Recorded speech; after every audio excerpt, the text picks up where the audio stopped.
세상을 살다 보면은 사람들은 가끔 우리의 지혜와 능력으로 위대한 일을 하기를 꿈꾸다가 그만 세상의 순리를, 자연의 순리를 어긋나서 도리어 세상을 망치는 일들이 종종 있습니다.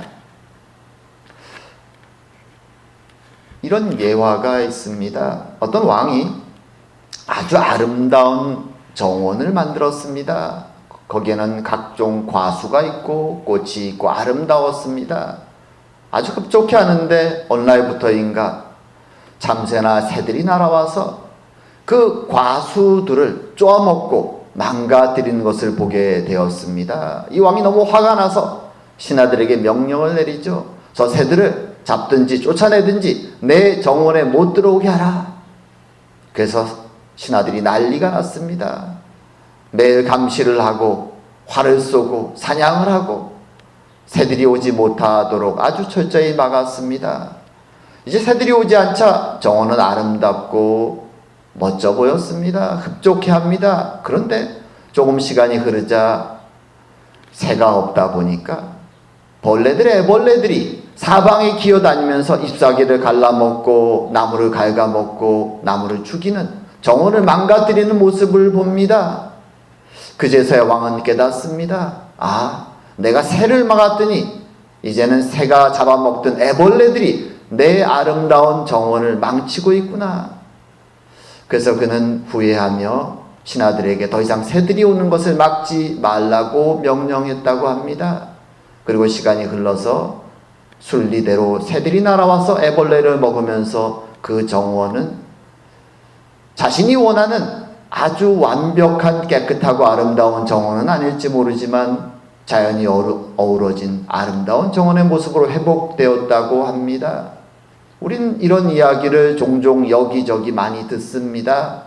사람들은 자신의 지혜로 무엇인가 완벽한 것을 만들고자 하지만 그것이 때로는 자연의 순리를, 자연의 섭리를 해치는 일이 되어서 도리어 이를 망치는 경우들이 있습니다. 우리는 그래서 세상을 바라볼 때 하나님이 세상에 주신 자연의 섭리를 생각하는 것이 필요하죠. 그리고 거기에 더해서 우리는 하나님이 이 세상을, 역사를 이끌고 가시는 섭리도 생각해야 합니다.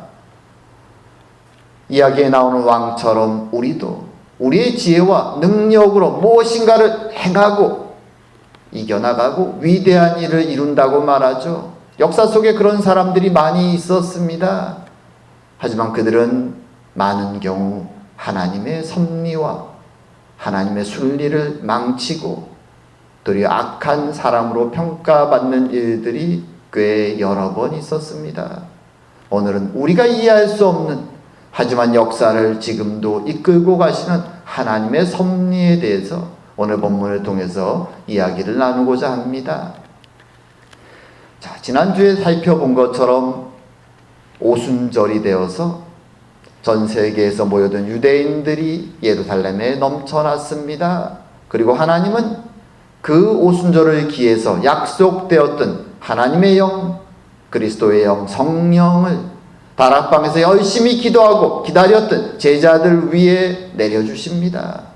그리고 기적과 이적과 놀라운 일들이 발생합니다. 그 첫 번째 일이 무엇인가?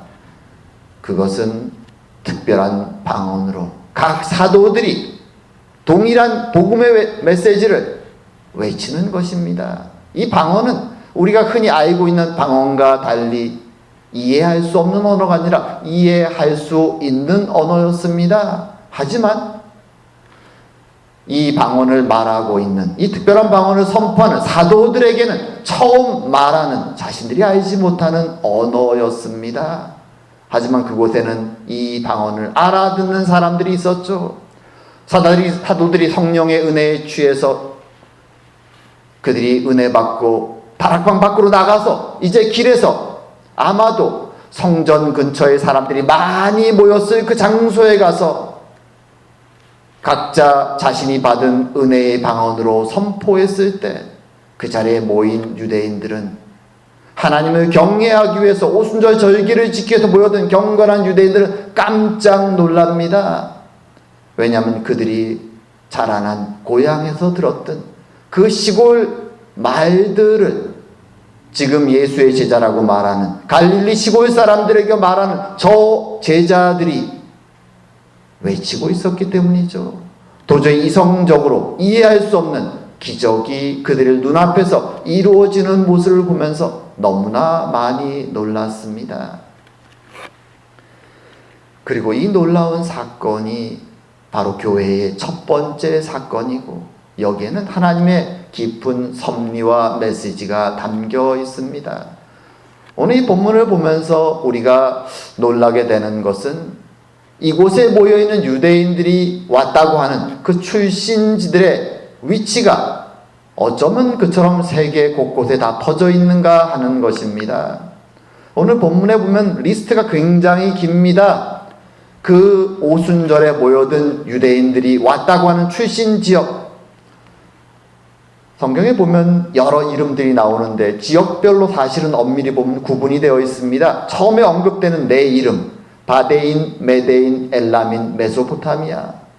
이것은 유대인들이 포로로 붙잡혀갔던 바벨론과 페르시아 지역을 가리키는 말들입니다. 1번이라고 제가 지도에 표시해놨죠. 그리고 두 번째 지역은 유대, 예루살렘 근처의 이스라엘 지역이고, 세 번째 갑바도기아, 본도와 아시아, 부르기아와 밤빌리아는 오늘날 우리가 바뀐 이름으로, 예전엔 터키라고 불렀고 지금은 트루키에라고 부르는 소아시아 지역의 도시들입니다. 그 다음 네 번째 지역은 애굽, 구레네, 리비아, 북아프리카 지역이죠. 바벨론에 의해서 유다가 망하고 많은 이들이 포로로 바벨론으로 붙잡혀갈 때 그 포로로 잡혀가는 것을 피해서 도망친 사람들이 갔던 지역이 바로 이 애굽, 이집트, 북아프리카 지역입니다. 그리고 그 다음에 언급되는 것은 로마죠. 이탈리아의 로마. 그 다음에 그레데는 지중해에 있는 섬입니다. 그 다음에 아라비아는 유대 밑으로 내려가면 사막과 광야 지역이 있는 지역이 아라비아입니다.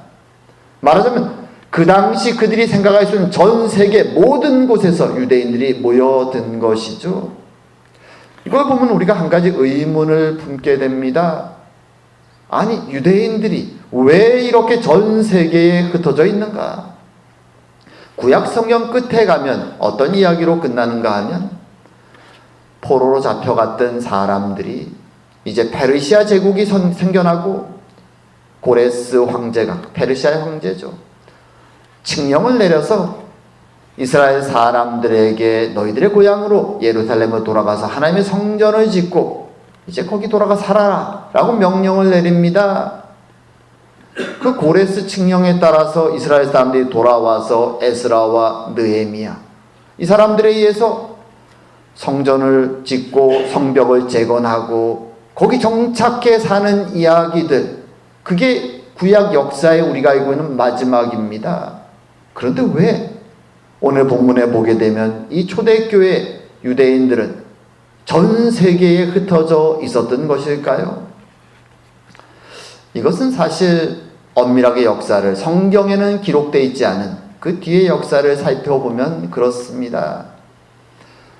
느헤미야와 에스라가 돌아올 때, 그리고 그보다 앞서서 1차, 2차, 3차에 걸쳐서 유대인들이 귀환할 때 사실은 일부분만 돌아온 것입니다. 그 당시에 이 예루살렘과 그 근처 지역은 폐허였습니다. 폐허.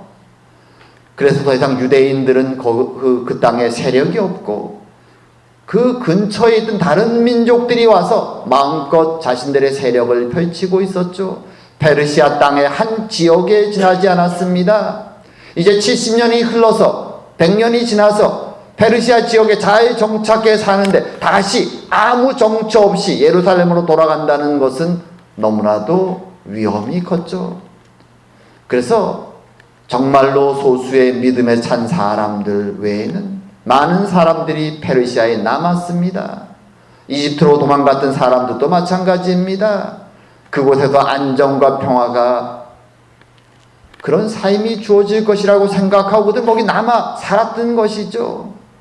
하나님은 70년 뒤에 내가 돌아오게 하리라 라고 말했지만 많은 사람들은 그 위험한 길을 믿음에 따라 돌아가기보다는 삶의 안정을, 가족들과의 평안한 삶을 추구했습니다. 그런데 안타까운 것은 그 평화가 오래가지 못합니다. 페르시아 제국이 약 100여 년 정도가 흘렀을 때 알렉산더 대왕이 쳐들어옵니다. 그리스 헬라 제국의 왕이죠. 그가 페르시아를 물리치고 이집트를 물리치고 전쟁 속으로 제국을 끌고 들어갑니다. 평안히 살기 원했던 그 유대인 피난민들은 그곳에서 또 고통을 당합니다. 그것이 나라 없는 백성의 서름이죠. 누구도 이 혼란 속에 자기들을 지켜주지 않습니다. 전쟁이 일어나면 그들 같은 피난민과 나그네가 가장 먼저 타격을 입습니다. 그래서 그들은 알렉산더 제왕이 헬라 제국을 건설하자 마음속에 그런 생각이 들죠. 이 페르시아도 더 이상 우리를 지켜줄 수 있는 안정된 나라가 아니구나. 그래서 그들은 헬라 제국의 본거지가 있는, 오늘날 말하면 터키 지역과 그리스 지역으로 다시 이주를 시작합니다. 생존을 위해서. 고통스럽습니다, 이주는. 하지만 더 나은 삶을 찾아 또 이주합니다. 하지만 100여 년이 흐르자 또 로마 제국이 쳐들어옵니다. 다 휩쓸어 버립니다. 그 고통 속에서 또 피난민의 삶을 살며 그들이 찾아간 곳이 로마 지역이었습니다. 이 제국의 수도에 산다면 그래도 우리에게 삶이 주어지지 않을까? 그런 고통 속에 피난민과 정착과 그것을 계속 반복하면서 나라 없는 백성들이 쫓겨다니다 보니 그들은 이렇게 로마 제국 전역에 전 세계에 흩어져 살게 된 것입니다.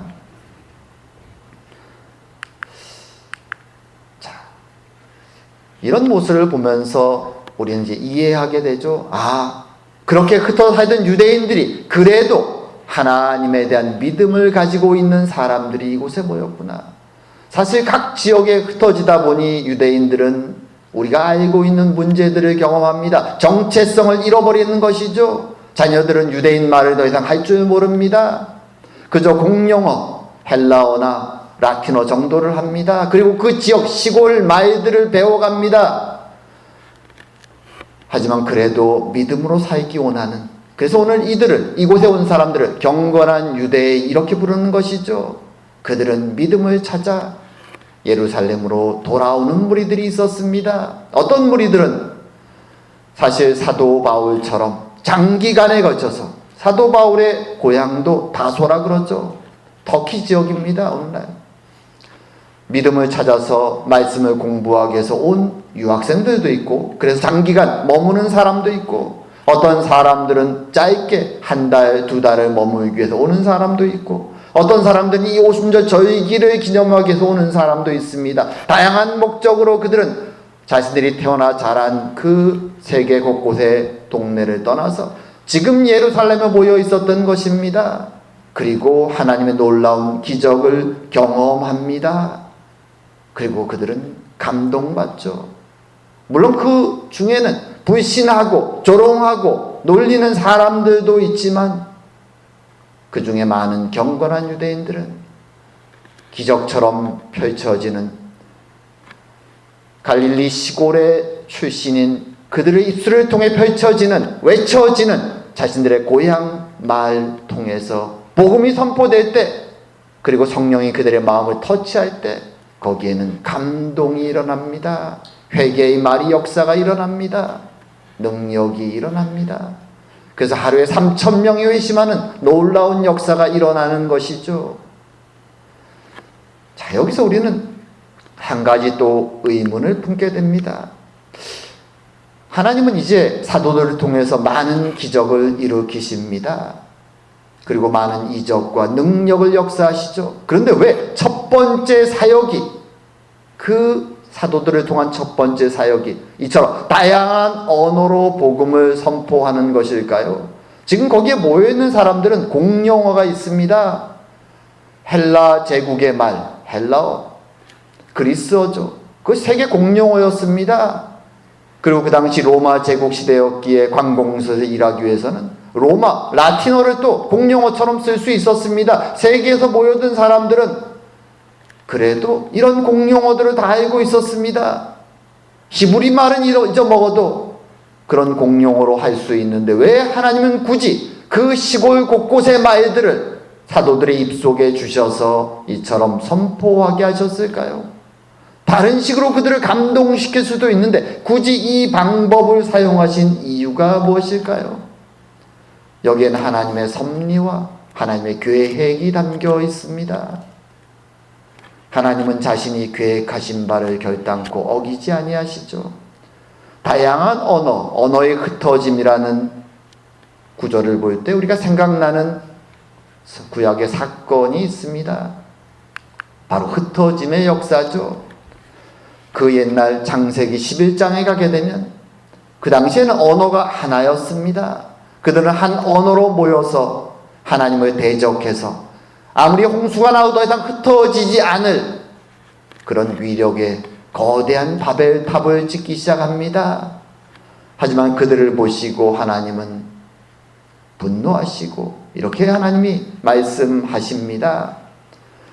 여호와께서 이르시되 이 무리가 한 족속이요 언어도 하나이므로 이같이 시작하였으니 이후로는 그 하고자 하는 일을 막을 수 없으리라. 자, 우리가 내려가서 거기서 그들의 언어를 혼잡하게 하여 그들이 서로 알아듣지 못하게 하자 하시고 여호와께서 거기서 그들을 온 지면에 흩으셨도다.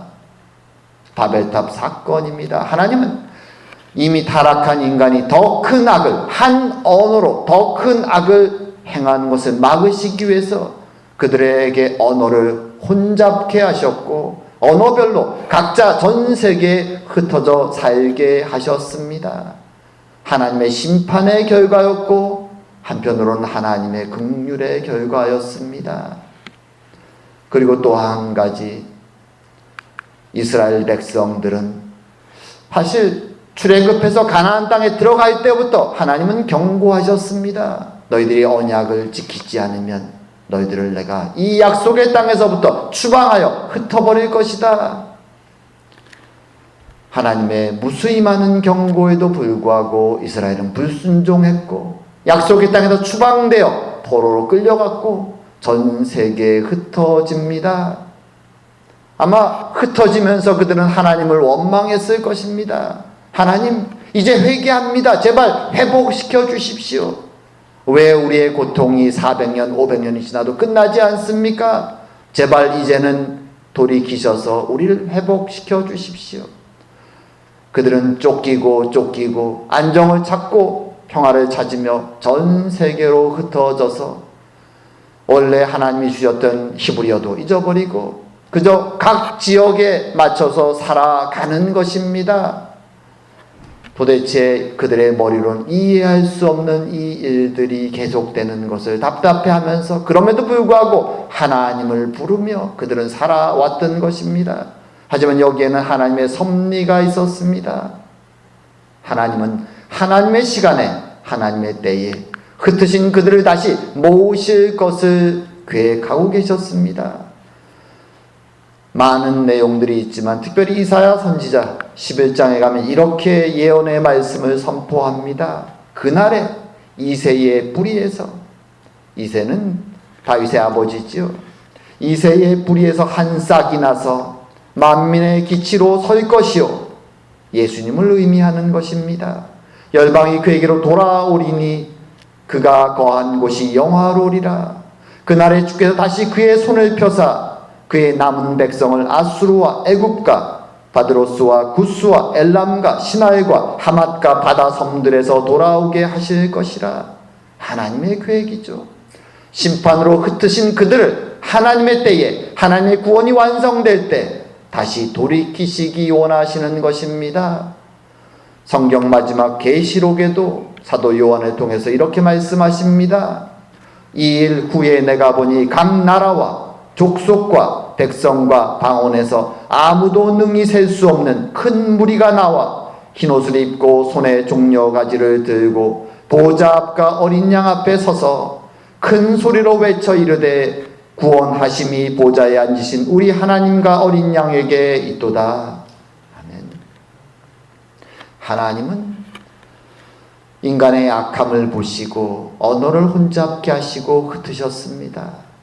그의 백성 이스라엘이 불순종하여 죄를 지을 때 그들을 약속의 땅에서 추방하시고 세계 각곳으로 흩어지게 하셨습니다. 그들은 이해할 수 없었습니다. 회개하며 기도하며 주님 이제는 때가 되지 않았습니까? 하지만 그럼에도 불구하고 살기 위해 그들은 고통을 피해 전 세계로 흩어져 살아갔습니다. 그리고 이제 하나님의 때에 십자가와 부활의 복음이 완성되었을 때 전 세계에서 비록 하나님의 뜻을 다 이해할 수 없지만 그래도 하나님을 찾기 원하는 자들이 예루살렘 성에 모였을 때 그들 앞에 하나님은 사도들의 입술을 열어 이 기적을 보여주시는 것입니다. 하나님의 뜻을, 하나님의 섭리를 이제 성취할 시간이 되었음을, 하나님의 나라가, 교회가 시작할 시간이 되었음을 선포하시는 것입니다. 그래서 그들을 각자의 언어로 하나님은 하나님의 복음을 선포하셨습니다. 그리고 그 복음을 듣고 성령이 그들의 마음을 두드렸을 때 그들이 고백합니다. 우린 이제 어찌하면 좋습니까? 그날 그들은 회개하고 세례를 받고 하나님의 말씀을 기뻐하고 이제 그 복음을 듣고 각자 자신이 떠나왔던 고향으로 돌아갑니다. 세계 곳곳으로 돌아갑니다. 그리고 그곳에서 그들은 하나님의 복음을 전하기 시작합니다. 사도들이 그 땅에 도달하기 전에 이미 그들은 하나님의 복음을 전하며 준비하고 있었던 것입니다. 그래서 사도들이 고난과 어려움 속에 담대하게 그리스도의 증인으로 그 땅끝까지 이르러 복음을 선포했을 때 이미 뿌려져 있던 씨앗이 아름답게 열매 맺으며 하나님은 이제 땅끝에서부터 그의 백성들을 모아 다시 하나로 하나님의 나라를 세우기 시작하셨던 것입니다. 그것이 하나님의 나라의 위대한 역사입니다.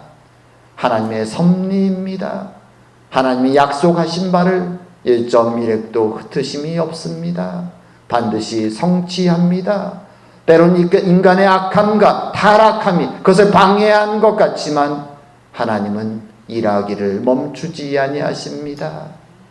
그래서 땅끝 조선에도 하나님의 복음이 들어왔고 이제 우리들도 그 복음을 받아들이고 은혜로 이 자리에 앉아 있는 것입니다.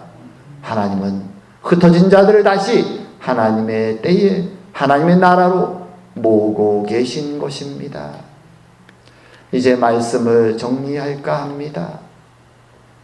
세상을 살아갈 때 우린 때로 왜 이런 일이 벌어지는지 이해하지 못할 때가 많습니다.